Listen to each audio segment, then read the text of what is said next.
Selamat siang sahabat properti, kembali lagi dengan saya Devi Safitri di acara Bincang Legal. Hari ini kita akan membahas dokumen krusial dalam transaksi properti, yaitu akta jual beli. Dokumen yang sering dianggap remeh, padahal ini penentu keabsahan kepemilikan. Tentunya saya tidak sendirian di sini, kita kedatangan 5 narasumber istimewa yang sangat kompeten di bidangnya. Saya perkenalkan, yang pertama ada Bapak Gunawan, beliau yang aktif di notaris dan PPAT dan sangat berpengalaman ya Pak Gunawan. Terima kasih Mbak Devi atas waktunya. Dan itu sangat-sangat terlalu berlebihan kalau 15 enggak, tapi ya insya Allah apa yang saya pernah alami dan pengalaman di lapangan serta apa yang saya dapat ilmu baik di luar ataupun dalam kampus, insya Allah bisa berbagi dan bisa berguna bagi kita semuanya. Terima kasih. Kemudian narasumber kita yang kedua ada Bapak Maulana, salah satu legal di bidang properti yang sudah berpengalaman di bidangnya, dan kita akan bedah dari sisi legalitasnya ya Pak ya. Narasumber kita yang ketiga ada Ibu Emma, yaitu mungkin sering berpengalaman mengurus legalitas di bank ya Mbak ya, yang cukup sering melakukan transaksi AJB melalui proses KPR rumah. Selamat malam Mbak Emma. Selamat malam Bu Devi. Dan kita juga punya 2 narasumber yang punya pengalaman langsung dan pernah mengalami sengketa properti. Yang pertama ada Pak Levi. Selamat datang Pak Levi, salam kenal. Yang kedua ada Ibu Lucy yang cukup sering juga melakukan proses AJB dan AJB-nya cukup berjalan mulus ya Mbak Lucy. Ya, salam kenal Mbak Devi. Selamat siang semuanya. Tanpa berlama-lama lagi, kita langsung masuk ke pembahasan inti tentang apa sih AJB itu dan mengapa ia cukup vital ya Bapak Ibu. Ke Pak Gunawan nih, Pak Gunawan boleh dijelaskan secara singkat nggak sih apa bedanya AJB dengan surat perjanjian biasa? Dan menurut Pak Gunawan, mengapa AJB harus dibuat di hadapan PPAT? Oke, terima kasih Mbak Devi. Sebenarnya sih sederhana ya. Sebenarnya kalau akta jual beli adalah akta otentik yang memang merupakan bukti sah dan memang dikerjakan atau dibuat oleh pejabat pembuat akta tanah yang diutus ataupun diperintahkan oleh negara. Kemudian ketika itu merupakan bukti sah yang telah terjadi perbuatan hukum jual beli tanah dan bangunan ini, dia bukan surat biasa dan sesuai dengan undang-undang, dan setiap peralihan hak atas tanah harus dibuktikan juga dengan akta jual beli gitu yang dibuat oleh PPAT. Karena tanpa AJB, proses balik nama sertifikat di BPN tidak bisa dilakukan. Dan bukan hanya akta jual beli aja, karena bukti peralihan itu ada banyak. Ada akta hibah, kemudian akta jual beli salah satunya, kemudian akta pemberian hak bersama, APHB, dan yang lain-lainnya. Kita kalau menurut Pak Maulana nih Pak ya, dari kacamata hukum, apa sih yang menjadi kekuatan AJB itu? Baik Mbak Devi. Kalau dari sisi hukum itu, kekuatan AJB itu merupakan alat bukti yang sempurna karena dibuat oleh pejabat yang berwenang. Ia menjamin kepastian hukum transaksi dari jual beli tersebut gitu. Dengan AJB, hak pembeli terlindungi dan memiliki kedudukan yang kuat. Lalu asalkan proses pembuatannya benar dan dokumennya lengkap gitu untuk mendukung keaslian atau kekuatan dari AJB itu sendiri. Kalau dari notaris, apa saja sih syarat wajib dokumen yang harus disiapkan dari penjual dan juga pembeli sebelum melakukan AJB? Oke. Siap. Terima kasih Mbak Devi. Jadi yang paling urgent dan krusial itu adalah salah satu syaratnya adalah yang pasti objeknya atau legal objek dari tanah tersebut atau rumah tersebut, yang pastinya bisa berbentuk sertifikat hak milik, hak guna bangunan ataupun hak-hak yang lainnya, yang memang itu menunjukkan dan menentukan bahwasanya itu adalah milik si penjual ataupun pihak-pihak yang terkait. Dan syarat yang utama adalah paling identitas dari para pihak, baik itu dari segi kartu tanda penduduk, kemudian kartu keluarga, kemudian surat nikah jika sudah ada, dan kemudian part-part yang lainnya. Yang paling utama adalah salah satunya PBB. PBB yang menandakan bahwa identitas dari nomor objek pajak bumi dan bangunan tersebut, serta yang menentukan tanda kutip adalah nilai jual objek pajaknya. Karena nanti dari situ beberapa transaksinya bisa menjadi acuan ataupun bahan dasar variabel angka untuk menentuan di transaksi jual beli, tergantung dari para pihaknya masing-masing. Nah, yang paling utama adalah sertifikat itu harus dibuktikan dulu sebelum terjadinya transaksi dengan cara pengecekan sertifikat. Jadi sertifikat itu secara all in dan kita sebagai selaku PPAT ataupun mungkin notaris lebih aman untuk melaksanakan pekerjaan kita. Mungkin seperti itu aja. Kalau menurut Bu Emma ya, untuk proses AJB itu kan sangat hati-hati sekali, apalagi untuk proses KPR. Menurut Mbak Emma, dokumen apa saja sih dari AJB yang paling Mbak Emma cermati? Baik Bu Devi, terima kasih untuk pertanyaannya. Kami fokus pada dua hal. Pertama, terkait legalitas properti. Sertifikat harus atas nama penjual yang sah, tidak sedang diagunkan. Dan AJB dibuat oleh PPAT rekanan yang terpercaya. Kedua, nilai properti. Kami pastikan nilai transaksi di AJB wajar dan sesuai dengan nilai appraisal bank. Ini untuk mitigasi risiko kredit tersebut. Oke, sudah cukup jelas ya Bapak Ibu. Jadi akta jual beli itu bukan hanya dokumen, tapi rangkaian proses verifikasi yang ketat. Sekarang kita dengar pengalaman langsung saja nih dari Pak Levi. Bisa diceritakan secara ringkas kasus sengketa apa yang Pak Levi alami meskipun sudah ada AJB? Oke, itu titik kritis pertama ya, PPAT yang disarankan penjual. Lantas apa masalah hukum yang muncul setelah AJB ditandatangani? Dan kemudian bagaimana Pak Levi melakukan pembayaran? Jujur saja, penjelasannya ada, tapi saya tidak benar-benar paham. Bahasanya terlalu hukum. Saya hanya menangkap intinya, nanti akan dibuat AJB. Sekitar 1 tahun kemudian, rumah belum selesai. AJB juga belum dibuat. Tapi saya sudah membayar, hampir lunas. Saat saya tanya, jawabannya selalu masih proses. Terus baru belakangan saya tahu, ternyata tanahnya masih diagunkan ke bank. Baik, jadi AJB itu seolah-olah sah ya, padahal hakikat kepemilikan penjualnya cacat hukum. Pak Gunawan, bukankah dari pihak PPAT seharusnya meminta surat keterangan waris dan persetujuan semua ahli waris? Iya, betul Mbak Devi. Jadi itu ada prosedur yang paling mutlak ya kalau untuk mengenai sebuah aset ataupun objek yang memang menjadi milik para ahli waris. Karena prosedur wajib selesai itu adalah untuk memverifikasi SKW, surat keterangan waris tersebut.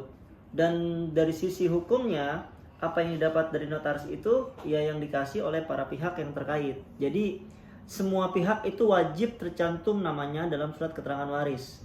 Dan balik lagi, untuk mengetahui apakah kita atau tidaknya itu para ahli waris ya semuanya tergantung para pihak.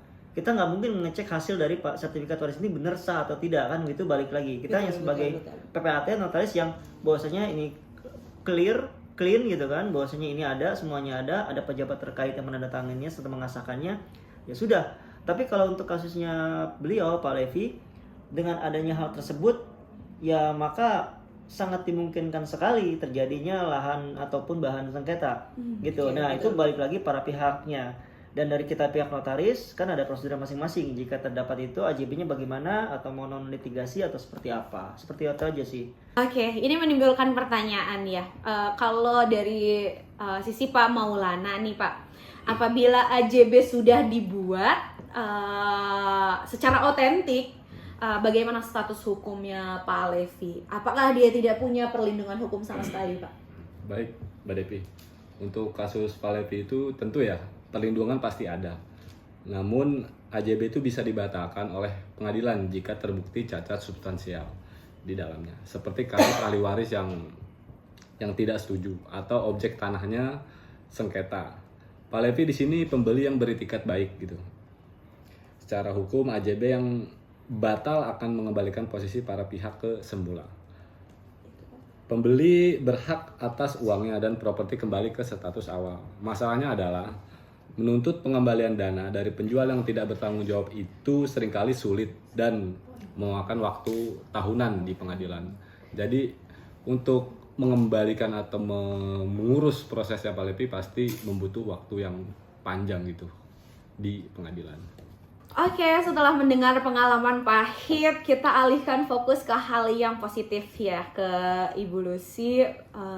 Kebetulan Anda berhasil menyelesaikan transaksi properti dan juga proses AJB hingga balik nama sertifikat dengan lancar ya Bu ya, dan terbilang cukup sering untuk melakukan AJB.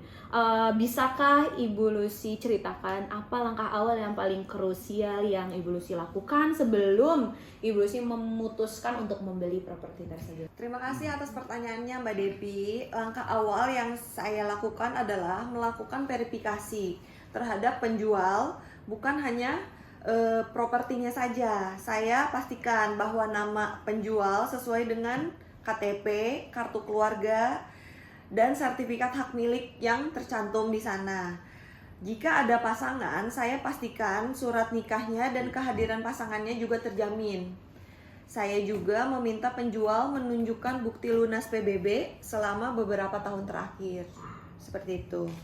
Oke, verifikasi identitas dan juga kepatuhan pajak awal itu cukup cerdas ya. Lalu bagaimana Ibu Lucy memilih PPAT dan seberapa aktif peran Anda dalam proses AJB, Ibu Lucy? Biasanya saya memilih PPAT sendiri Mbak Devi, karena PPAT yang direkomendasikan teman saya yang sudah bertransaksi itu lebih terpercaya bagi saya, bukan PPAT dari penjual. Saya anggap PPAT ini sebagai pengacara saya dalam bertransaksi ini. Setelah PPAT terpilih, saya meminta PPAT segera melakukan pengecekan sertifikat ke BPN dan meminta bukti resi pengecekan tersebut. Saya tidak mau ada pembayaran besar sebelum hasil pengecekan BPN itu keluar yang menyatakan properti clean and clear dari sita atau dari sengketa. Saya juga meminta PPAT menjelaskan proyeksi biaya secara transparan, mulai dari BPHTB, PPH hingga honorariumnya. Oke Pak Gunawan, apakah inisiatif dari pembeli seperti ini sangat membantu untuk proses AJB sendiri itu Pak? Terima kasih Mbak Devi. Kalau menurut saya pribadi itu sangat-sangat positif dan sangat-sangat membantu sekali ya. Karena dari pihak para penjual dan pihak pembeli serta dari pihak 3 PPAT itu saling keterkaitan dan bekerja sama. Jadi terjalin hubungan yang baik. Apalagi tadi dibilang dengan Mbak Lucy atau Bu Lucy bahwasanya dia meminta ataupun minta tolong kepada temannya yang sama PPAT. Mungkin entah teman kampusnya atau apa ya, atau ada hubungan relasi sebelumnya. Itu lebih bagus. Jadi menimbulkan hal saling kepercayaan. Jadi nggak selamanya bahasa tanda kutip lainnya adalah ketika kita sudah kenal, logikanya udah kenal berarti kan trust, terpercaya, dan teman kita dan tanda logikanya oh udah dipercaya, nggak mungkin dia bahasa kasar mau bolong-bolongin atau ngolong-ngolongin kita lah seperti itu, bohong-bohongin seperti itu. Jadi itu lebih bagusnya karena kita sama-sama paham bahwasanya pekerjaan PPAT itu memang banyak sering terjadi tanda kutip ya dibohong-bohongin lah gitu kan atau apa, tapi nggak semuanya. Karena dengan adanya kita perkenalan dari teman atau dari apa itu malah lebih baik lagi menurut saya. Jadi ada unsur profesionalisme dan ada unsur trust, kepercayaannya. 3 terakhir adalah relationship-nya atau relasi, seperti itu aja sih. Terima kasih. Oke, mari kita bicara tentang momentum penandatanganan AJB. Apa yang Ibu Lucy pastikan di hari H untuk penandatanganan AJB, Ibu Lucy? Jadi di hari H saya memastikan sertifikat asli sudah ada di meja PPAT. Saya juga memastikan PPH atau pajak penjual sudah dibayarkan oleh penjual dengan meminta bukti bayarnya. Dan BPHTB atau pajak pembeli juga saya bayarkan saat itu juga melalui proses yang supervisi oleh PPAT.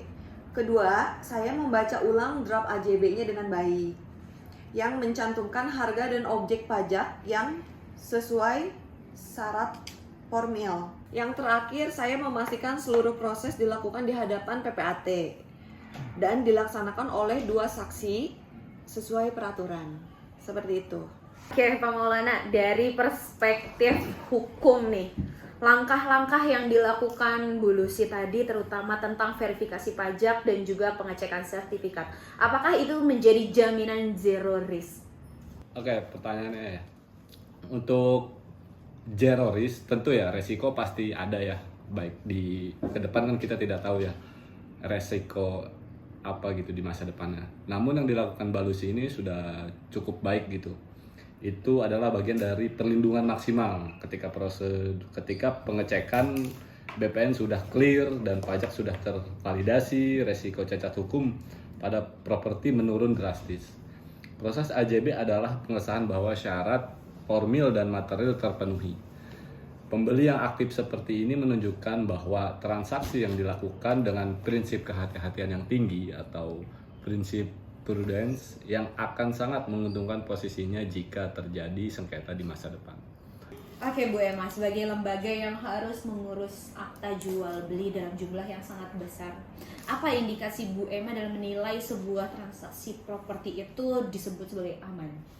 Baik, kami melihat dari konsistensi data. Nama di sertifikat, KTP, dan AJB itu harus sama. Kami juga memprioritaskan properti yang sudah memiliki IMB, izin mendirikan bangunan, dan PBB yang sudah lunas. Ini menunjukkan kepatuhan hukum penjual. Kami juga mewajibkan asuransi jiwa dan asuransi kebakaran untuk melindungi asetnya. Oke, Mbak Lucy, terakhir satu pesan singkat Anda untuk calon pembeli properti di luar sana. Pesan singkat dari saya ya Mbak Devi, jangan pernah terburu-buru melakukan transaksi. Investasikan waktu dan sedikit uang Anda untuk bisa memilih PPAT yang kredibel dan juga melakukan due diligence. Anggap saja biaya PPAT bukan sebagai beban, tapi sebagai biaya asuransi hukum Anda setelah AJB. Kejar terus proses balik nama sertifikat. Oke, itu adalah mindset yang tepat ya Mbak Lucy. PPAT sebagai asuransi hukum. Terima kasih Bu Lucy atas tips yang sangat praktis ini. Oke, satu pertanyaan yang selalu muncul nih. Biaya Pak Gunawan, apa saja sih komponen biaya dalam AJB? Dan itu biasanya siapa yang menanggung? Oke, terima kasih Mbak Devi atas pertanyaannya. Mungkin ini menjadi pertanyaan yang umum ya, yang biasanya para orang-orang di sana akan menanyakan secara umum hal-hal tersebut. Tapi ada beberapa poin ataupun variabel yang utama, ada 4 kalau menurut saya. Yang pertama adalah, yang pasti adalah pajak penjual atau PPH. Yang kemudian yang kedua itu adalah pajak pembeli atau BPHTB-nya. Terus yang ketiga adalah honor PPAT tersebut. Dan yang keempat adalah untuk biaya balik namanya. Dan pastikan juga itu di awal harus transparansi juga. Dan paling utama lagi, kewajiban pembeli adalah PBB-nya itu harus lunas atau pajak bumi dan bangunannya harus lunas. Dan tiap-tiap daerah biasa beda-beda. Tapi sekarang saat ini sudah sama rata semua bahwasanya itu harus dilunaskan semua PBB-nya dari terhutang, baik dari tahun berapa sampai yang tahun berjalan saat ini. Dan untuk siapa yang membayar, biasa yang terjadi di lapangan adalah itulah bargaining atau kesepakatan para pihak. Yang mana para pihak pertama selaku penjual atau pihak kedua selaku pembeli itu mereka bargaining, bisa setengah-setengah, bisa full di salah satu pihak, atau mungkin bisa juga ada kebijakan yang lain. Seperti itu aja sih. Oke, baik Pak Maulana, terakhir nih, apa sih pesan kunci Anda untuk masyarakat yang akan membeli properti? Oke, baik Mbak Devi. Ingat, adalah sertifikat adalah mahkota atau bukti kepemilikan yang sempurna gitu. AJB adalah kunci. Jangan pernah melakukan pembayaran lunas sebelum AJB ditandatangani di hadapan PPAT. Pastikan status tanah di BPN sudah clear and clear dan segera urus balik nama sertifikat setelah AJB terbit. Itu pesan dari saya. Baik Bu Lucy, dari sisi Bu Lucy nih boleh disampaikan pesan-pesan untuk calon pembeli? Satu pesan untuk calon pembeli yaitu jangan malu bertanya. Rajin-rajinlah bertanya kepada PPAT atau BPN dan juga siapkan dana untuk membayar pajak dan biaya-biaya lainnya secara realistis. Oke, sangat luar biasa sekali ya Bapak Ibu. Jadi kesimpulannya AJB adalah benteng hukum kita semua ya. Jadi kalau misalkan kita akan membuat AJB, jangan lupa untuk melibatkan PPAT terpercaya. Lakukan pengecekan sertifikat dan juga pastikan semua pihak menandatangani. Terima kasih banyak kepada Pak Gunawan, kepada Pak Maulana, kemudian juga kepada Ibu Emma, kepada Mbak Lucy dan juga Pak Levi yang sudah memberikan insight yang sangat berharga pada malam hari ini. Sampai jumpa di episode berikutnya. Saya Devi Savitri undur diri. Jangan lupa like, share, and subscribe. Terima kasih. Terima kasih.